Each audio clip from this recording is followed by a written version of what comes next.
Hello, assalamu alaikum wa rahmatullahi wa barakatuh. Akkam jirtan nagaa fayyaadha dhaggeeffattoota daawwattoota keenya nagaa qabdanii fayyaadha. Arras gaa walitti deebinee jirra. Har'a waa'ee ollaa keenya Soomaalii fi akkabaabii keenya ollaa keenya tasaati Soomaalii Itoophiyaati fi waa'ee Soomaalii Mogadishoodha haala isin irra jirtuu fi maal ta'uu qaba kajuu Soomaliin maaliif akka wallabdee maalirra akka jirtu wajjin haasofna jechuudha. Uummanni Soomaalii kun uummata ollaa keenyati jechuudha. Soomaliin Itoophiyaadha biyya Ogaadin uummata Oromootti aantee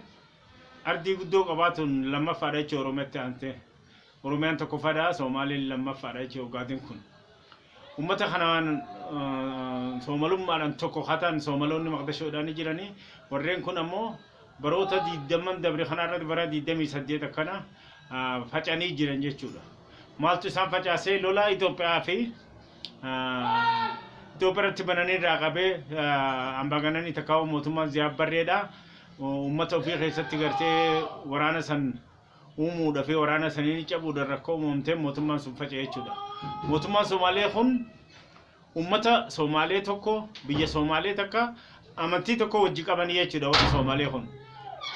addummaan isaanii waa tokko illee hin jiru jechuudha. Saba tokko biyya takka amantii tokko wajji qabanii jechuudha. Warri Somaalee kun hedduu bara mootummaa Ziyaad Barree keessa hedduu warra rakkisaa turan.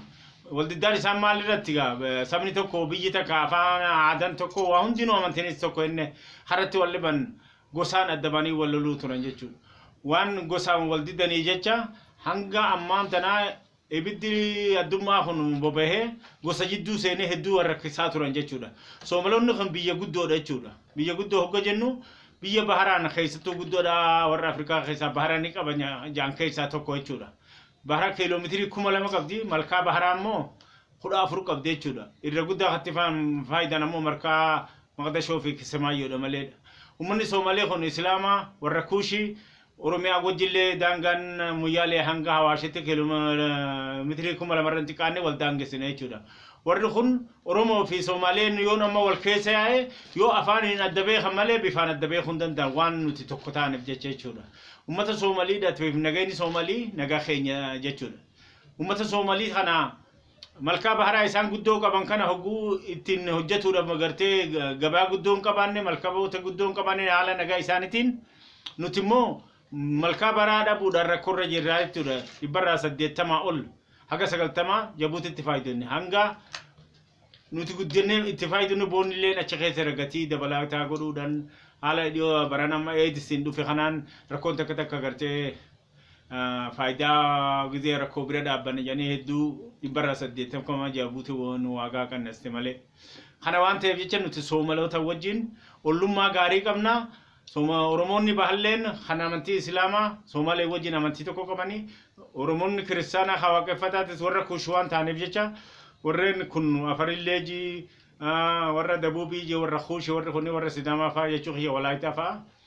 warra hidhata wajji qabnu jechuudha. Isaan hogga malkaa baharaa guddoo tana itti gabayaan qabaanne hogga namni biyyatti hojjettu hin jiraanne nuti immoo malkaa baharaa dhabneetii rakkataa jirra jechuudha. Yoo isaanillee gabaan malkaa baharaa nuti taajamtuun isaaniifillee bu'aadha jechuudha. Nutilleen malkaa baharaa waan hin qabneef isaanii wajji isaan nagaan jiraatanii wajji faayida'uun hedduu nu gaariidha jechuudha. Waan kana ta'e jecha Soomaloota wajjin hidhatan nuti qabnu hadur daran uumaadhaan qabnu daran ammallee jabaatee itti fufuu qaba jechuudha. Soomaloonni gaa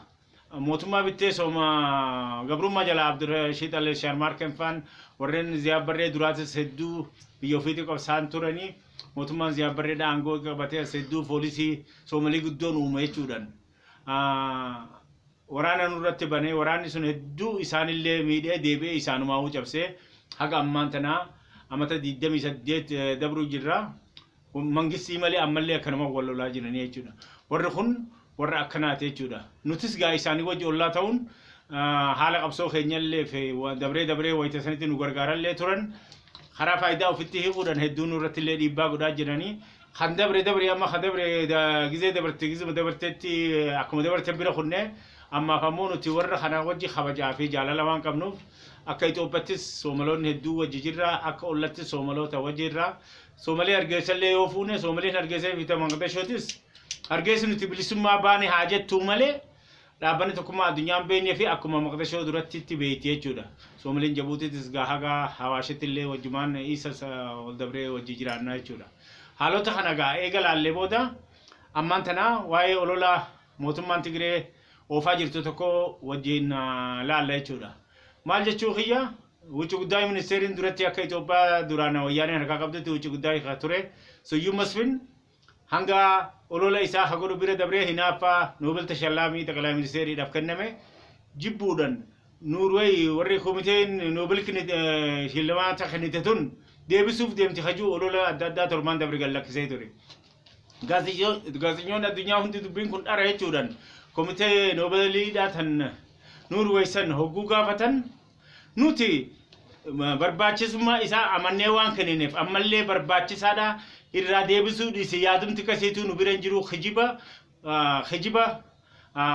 akkanuma afuufamu kan haasidummaa irratti gartee takaa'u jibbanna uummata Oromootiif Itoophiyaatti kabajaa Noobeliitiin arganne kana uduu dadhabuudhaan khijiba isaan oofanii jechuudha Noobelii kan addunyaa irratti waan jabaa jechuudha bara 100 keessatti biyya 101 kenname jechuudha biyyi 100 Itoophiyaan alatti tokko taatu biyya 101 kan badhaafame Noobelii addunyaa kana Xaqalaa Ministeerii Itoophiyaa Dr. Abiy Ahmad jechuudha warreen isa wajjin dhalaa kuni nama biyyoota 100 fi biyyoota 300 fi tokko dhalaa jechuudha kana keessa pirezidaantiin Ameerikaa Tiraamillee keessa jira jechuudha Tiraam kun nama pirezidaantii addunyaa kanarratti yaadota waliin dhaatiin deemuu jaama jechuudha Tiraam jechuun mootummaa isaa keessatti illee Obaamaan isa dura argatee ture Obaamaan waan argatee fuun beeku isaan tagabba'uu jaa isaafuun quudhu jechuudha nama pirezidaantii biyya isaatiif jechuudha amma gaa haala Noobel Tashallaamii kana Suyyuu Masfin faan hoggaa haasan hangam takka akka gartee jibbannaa fi xilaatummaa uummata Oromootiif uummata Itoophiyaa irraa qaban agarsiisa jechuudha Noobel Tashallaamii jechuun kun Noobel jechuun jechi kuni nama biyya Suudiiniin duraan haalli kun jammarame jechuudha dureessi biyya Suudiin kuni amma du'een jiru qabaataa guddaadha nama nagaa addunyaatiif qabsoo qabu nama addunyaa tanaaf fuuldurallee akka yaadu kanammoo yaadee Noobelii argatu qaba argates yoo daran jabaatee akka dalagu hajuuf Noobel Tashallaamiin kun kenname uumame jechuudha qabeenya kiyya anduu boodalleen persantiin hangana Noobelii addunyaatiif akka ooltuu jedhamee jira Noobelii kana hojjamu karaa nagaatiin isni kennama karaa bulchiinsa nagaatiin isni kan akka Dr. Abiy kenname kuni kanama Afrikaa kan keessa Liberia Alan Johnson dubartiidha isiini gaafa angurra jirtu haala bareedaa dalaydee jechuudhaan badhaasa kennameef jechuudha Kenya kana keessatti waa'ee danniidha bifa adda addaatiin kenname jechuu kiyya barbaadeeti karaa danniitiin waan garii maatan karaa danniitiin Kenya irraa badhaafamtee jechuudha Wole Shokol Nigeria irraa karaa dhimma barruutiin badhaafamee jechuudha Noobeliin kuni hanga addunyaan tun biyyoota namoota 100 kennaman keessatti biyyi takka harraa deebeen jiru biyyi takka harraa fuudhanii itti gaafatamuun hin jiru jechuudha kana wayyaanee wucci guddaa ministeeriin maqaa Itoophiyaatiin duraan ta'e Suyyuu Masfin khijiba dhugarraa fagaatee haasaa jechuudha waa'ee Noobelii kana eega jennee biyya addunyaa keessaa namoota kennameef tokko haa kennamu nam sadillee ni kennama nam lamaan ni kennama kana olis kennamuu ni danda'ama jechuudha haala murnaan dalagame irratti fakkeenyaaf amma Dabuu Afrikaa yoo fudhanne pirezidaantii Dabuu Afrikaadhaa kaduraa kan gabrummaa Dabuu Afrikaatiif hamacarrashaa ta'e Mr. De Klerk ni kenname Nelson Mandela inni Mr. De Klerk kun Robin Deseeti amad 27 qabsoo uummata gurraachaatiif itti hidhame Nelson Mandela sanirraa baasee haasaa siyaasaa wajji godhanii mootummaa gurraachaa akka gadhaaban kan hulaabane kan bakkaan ga'ee mootummaa gurraachaa as rakkabee jechuudha waan kana ta'eef badhaasa addunyaa Noobelii kana kennaneef Nelson Mandela yoo qabsoo inni qabee bara 27 uummata gurraachaa hidhame haala miidhaan godhame uummanni kun malkaata karra wajjin hin jiraatu karaa wajjin yaa'u makiinaa takka wajjin deemu baabura xayyaara wajjin deemu bifaan adda baasanii apartheid yaniin warra shanyiin bifaan adda nama baasuu janiin jechuudha san qofaa miti dura bu'aan amantii uummata gurraachaa hawgaasanii Desmond Tutu janii Noobelii Tashallaamii kanallee argatee jechuudha maaliif waa'ee siyaasaa biyya san irratti hedduu qabsoo waan qabeef jecha kana qofaallee odoon ta'in ammallee fakki dafai Falastiin laalla jechuudha presidenti Israa'el kan hoggaasaniiti fi ጠቅላይ ሚኒስትር biyya Israa'el Isaaq Raabinii fi Yaasir Arafaatiif isaan sadeeniif gizee takka kenname waa'ee bilisummaa Falastiin kanarratti naga buusuun Israa'el biyya Israa'el takka biyya Falastiin ollatti mangistii lama akka dhaaban irratti Isaaq Raabin fan hedduu ka Israa'el sun nama nagaaf dhaabbate jabaa waan ta'eef Falastiinis Yaasir Arafaat fi dureen isaa presidenti biyya Israa'el hawgasiiti wajji badhaasa nam sadiinis isaan illee argatanii jechuudha maal jechuu kiyya nama tokkorraa qabee nam lamallee sadillee sanii olis kennamuu danda'a jechuudha haala murnaa keessatti sadillee nama argame kana jechuudha waan kana ta'eef jecha gaa ammaan tana noobeliin kun nagaa addunyaa kan argame akka jabe argate nagaa addunyaatiif akka hojjetu kan argatiin fakkii kana godhatee akka addunyaa irratti hojjetuuf ka uumame malee kanuma wayyaaneen hafedhe irraa fuudhaa fedhetti kenna hasafamuu deema maal akkas jettu kun hangam takka nuurafuu akka dadhaban hagam takka siyaasan kasaaranii galanii bakkatti galan san qabriirra dhaabbatanii qabriitti awwaalam gubbaadhaa wacan jechuu agarsiisa jechuudha yoo kana jennu gaa ammoo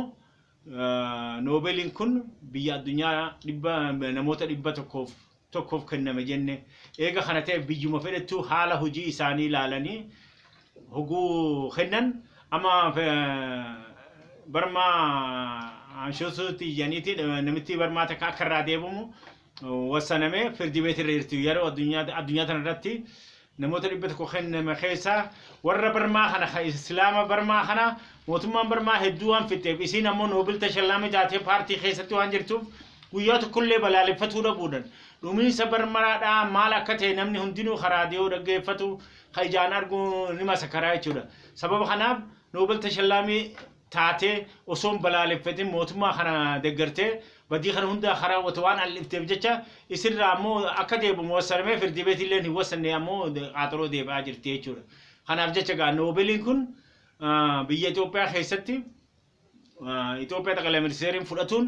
kabajaa ummata Oromootiif Oromoo keessa waan beef kabajaa ummata Oromootiif bakka guddaa qaba akka Itoophiyaattis Itoophiyaadhaaf kabajaa guddaa qaba akka Afrikaattis maqaa Afrikaattis Afrikalleen itti boontee jechuun nullee ji hogguu kana jennu amma bara 1937 Haile Sillaaseen Noobelii kana akka argatu shillimaata fidalaa jechuudha sagalee guddoodhaan naxibii xiqqishoo fidee waan kufeecha hanga bara 74 Noobelii kana biyya keenya keessa namni qaadhiman jiru ጠቅላይ ሚኒስትሪin amatoota dura aangoo qabate amata rakkoodha amata qabsoo kana keessatti hojii kana dalagee janii isaa kennuun Oromoofillee kabajaadha Itoophiyaadha kabajaa Afrikaadha kabajaa akka addunyaatti illee kabajaa jechuudha maaliif gaa masaata addunyaa gurguddaa addunyaan nama jabaa nama beekaa jan keessatti waan galmaa'eeru jechuudha dhimma siyaasatti wal mormuun dhimma biraa dhimma immoo Noobelii kanarratti hoo gammachuun hundaa waan ta'eef baga gammaddan baga gammannee jenneetis gaafasillee du'a mul'ifne jechuudha Noobeliin haala kanaan jira warreen amma naftanyaatiif kun aangoo bara meeqa 135 nuu gabroonfatan keessatti Haile Sillaasee bara 1937 qaadhimame malee namoonni qaadhimame sin jiru kan Afrikaa keessa nama reefu haga wasaname kana namni fudhatee jechuudha haalota akkanaa kana hunda addunyaa irratti waan jiruuf jecha yoomihu akka qabaan jabaannee qabsoonu ummanni Oromoodha ummata jabaa ummata beekaa waan ta'eef hayyoonni keenya nu keessa baanii badhaasa kana yeroo gabaabduu keessa ga'u kuni maalummaa ummata Oromoodha maalummaa Itoophiyaadha waan ibsuuf jecha nuufis gammachuudha haala kana akkana laallaa jechuudha irraan tana